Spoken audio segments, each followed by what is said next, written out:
So next lecture आहे human बॉडीचं आपलं तिसरं लेक्चर. पहिली जे आपल्याला क्वेश्चन आहे ते आहे डिफाईन व्हेन्स, म्हणजे व्हेन्सची व्याख्या लिहायची आपल्याला. Blood vessels which carry the blood towards the heart from various parts of the body. तर शरीराच्या वेगवेगळ्या भागाकडून जे अशुद्ध रक्त, ज्याला आपण डिऑक्सिजनेटेड ब्लड म्हणू, तर ते हृदयाकडे नेणाऱ्या ज्या ब्लड वेसल्स असतात त्यांना म्हणायचं व्हेन्स.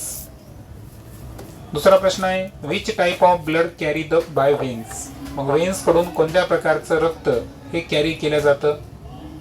तर व्हेन्स कडे असणारं रक्त हे कसं असतं, डिऑक्सिजनेटेड ब्लड, म्हणजे कार्बन डायऑक्साईड युक्त असणारं रक्त हे व्हेन्स हृदयाकडे नेत असतात.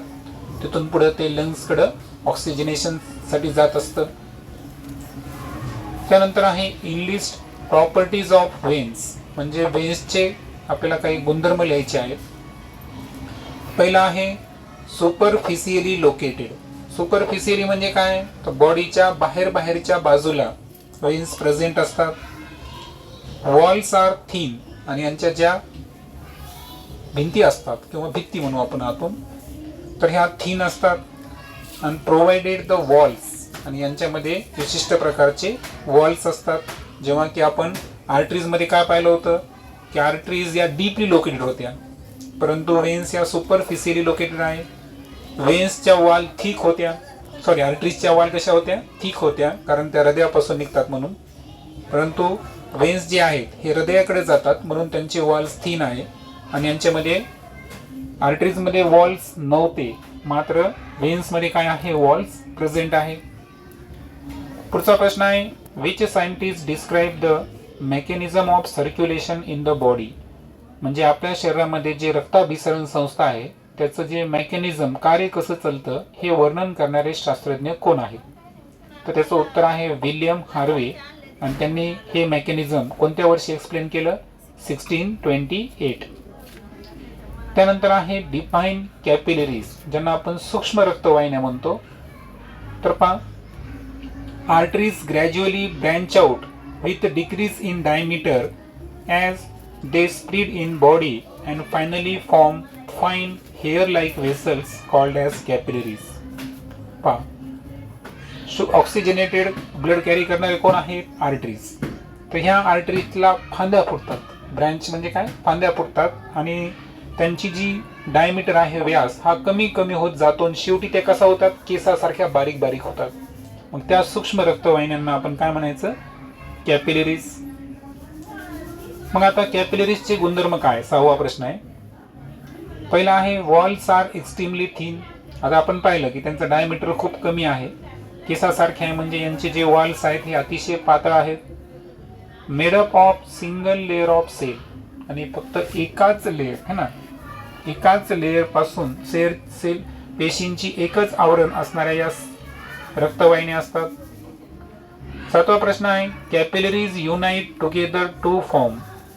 म्हणजे अनेक रक्तवाहिन्या, सूक्ष्म रक्तवाहिन्या एकत्र आल्या तर काय तयार करतील, व्हेन्स. काय तयार करतील, व्हेन्स तयार करतील.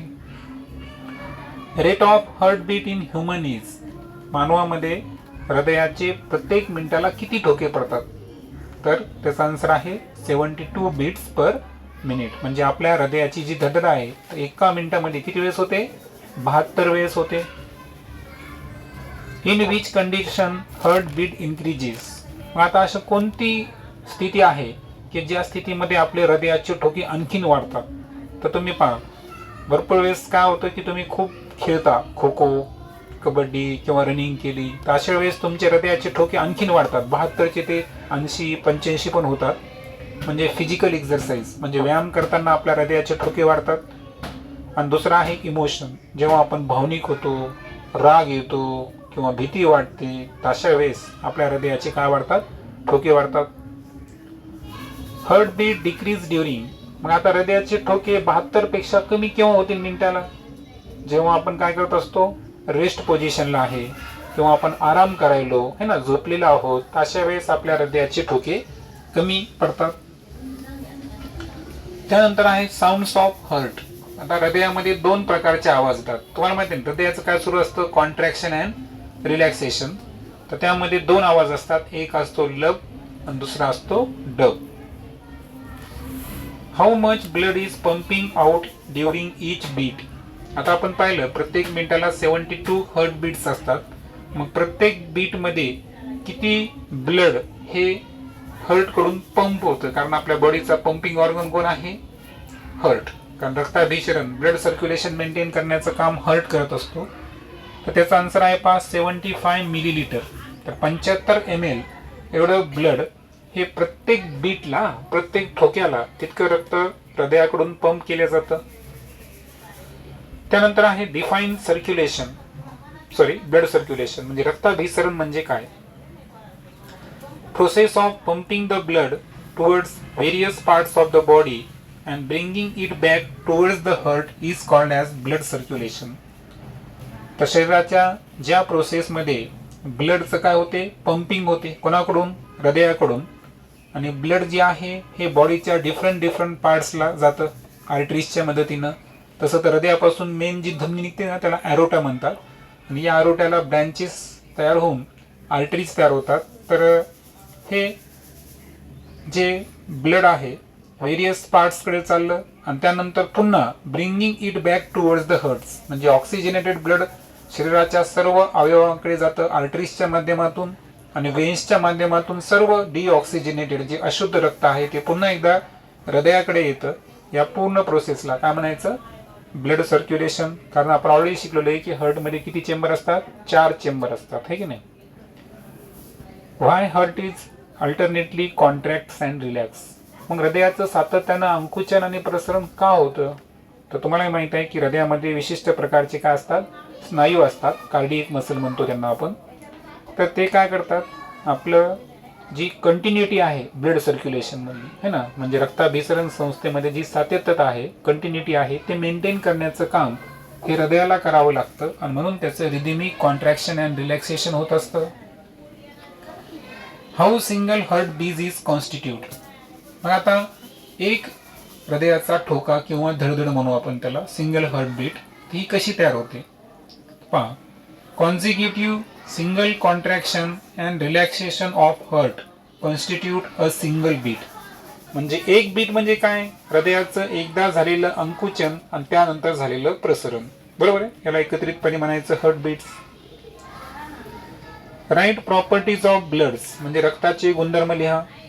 रक्ताचा कलर कोणता आहे? रेड. स्वरूप नेचर कसं आहे की ते एक फ्लुइड मटेरियल आहे. फ्लुइड कशाला म्हणायचं बरं? फ्लुइड आपण द्रव किंवा वायूला म्हणतो, परंतु रक्त जे आहे ते द्रव अवस्थेमध्ये असतं म्हणून त्याला आपल्याला सुद्धा फ्लुइड म्हणता येईल.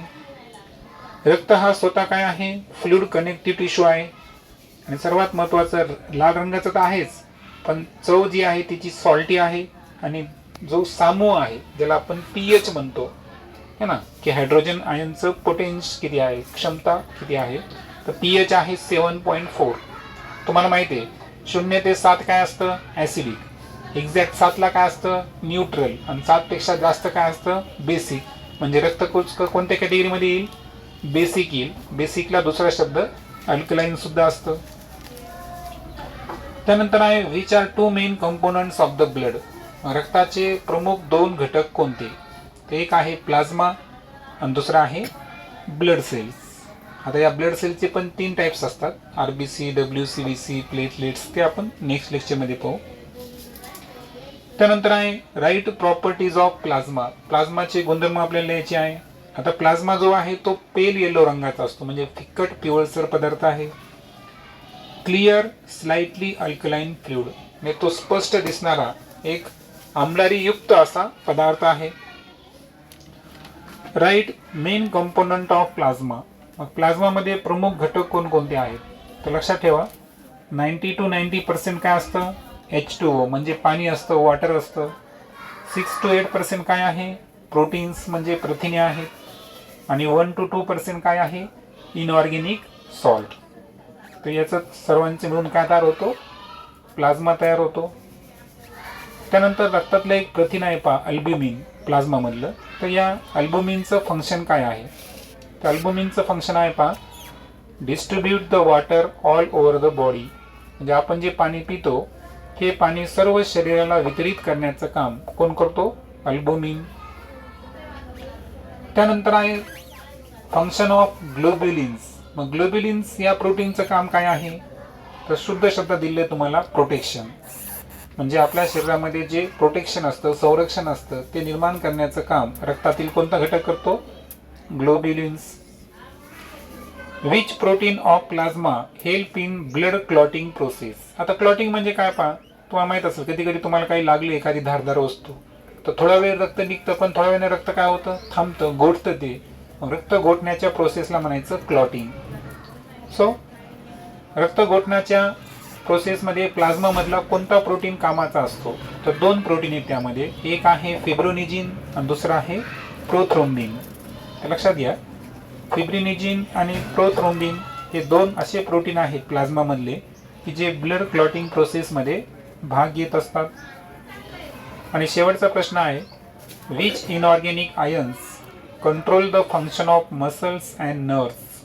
म्हणजे असं कोणते इनऑर्गॅनिक आयन्स आहेत की जे आपले स्नायू आणि चेता संस्था आहे किंवा जे चेतातंतू असतात, तर त्यांचं कार्य नियंत्रित करणारे आयन्स कोणते.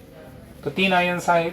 एक आहे कॅल्शियम, दुसरा आहे सोडियम आणि तिसरा आहे पोटॅशियम.